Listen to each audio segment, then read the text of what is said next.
వ్యాప్తంగా డిఎస్సి కుంభకోణం పైన రిలే నిరాహార దీక్షలు జరగడం మనం అందరూ చూస్తున్నాం. ఇందులో భాగంగానే పొలంనేరులో కూడా ఈరోజు మన రిలే నిరాహార దీక్షలో పాల్గొంటున్నాం. ఏదైతే ఆంధ్ర రాష్ట్రంలో డిఎస్సిలో జరిగినటువంటి కుంభకోణం, ఆ కుంభకోణం జరిగిందని ఆంధ్ర రాష్ట్ర ప్రజలందరూ కూడా చెప్తున్నారు.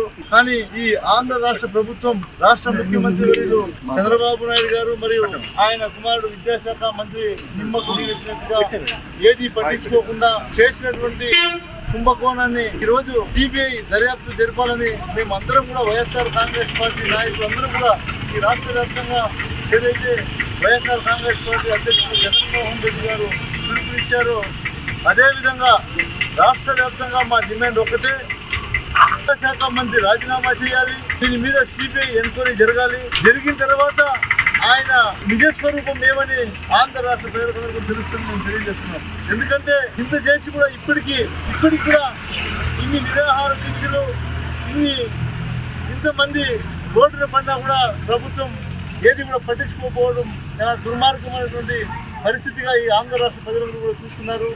మీరు ఎన్నికల ముందు ఏదైతే డబ్బా కొట్టారో ఆ డబ్బా కొట్టినటువంటి ఆ డబ్బా మాటలకు ఈరోజు మీరు సమాధానమైనా చెప్పండి. లేదో మాకు చేత కాదు, లేదా మేము అబద్ధాలు చెప్పాము, ఆ రోజు మమ్మల్ని క్షమించండి, క్షమాపణ కోరండి ప్రజలని. పోనీ మేము తప్పు చేశాము, ఆ రోజు అధికార కోసం మేము ప్రజలను మోసం చేశామని క్షమించండి, క్షమాపణ కోరండి. మేము మిమ్మల్ని అడిగే పనిలో ఉండదు. ఎందుకంటే ప్రజల దృష్టిలోకి మీరు ఒక ప్రజలు మోసం చేసినటువంటి ద్రోహులుగా నిలిచిపోతారు. మీరు ఒకటి చేస్తే రేపు రెండో మూడో ఇస్తారు మా వాళ్ళు ఎవరు కూడా చూస్తూ ఊరికే ఉండరు. లాస్ట్ 5 సంవత్సరాలు అయితే జగన్మోహన్ రెడ్డి గారు అందరికీ అన్నీ చేయాలని మా చేత అన్ని పనులు చేపించారు. ఈరోజు మేము ఎలా ఉండాలని మీరు నేర్పిస్తున్నారు. రేపు మేము అధికారంలోకి వచ్చిన తర్వాత ఎలా నడుచుకోవాలనేది కూడా మీరే మాకు నేర్పిస్తున్నారు. ఎందుకంటే మీకు ప్రజలు అవకాశం ఇచ్చింది దేనికి? మీకు ప్రజలు మ్యాండేట్ ఇచ్చారు. ఏదో మీరు ఉద్ధరిస్తారు, నేను సంపద సృష్టిస్తానంటే ఒక ఆయన, నేను ప్రశ్నిస్తానంటే ఇంకొక ఆయనకి అధికారం ఇస్తే ఈరోజు ఇంత జరిగినా కూడా ఏది పట్టించుకోకుండా ప్రతిపక్ష నాయకులు ఎవరైనా ఇలాంటి కార్యక్రమాలు చేస్తుంటే వాటి మీద దౌర్జన్యం చేయడం ఎంతవరకు కరెక్ట్ అని మేము అడుగుతున్నాం. ఖచ్చితంగా మేము ఒకటే తెలియజేస్తున్నాం, మొదలైంది ఇప్పుడు అంతే, గుర్తుపెట్టుకోండి.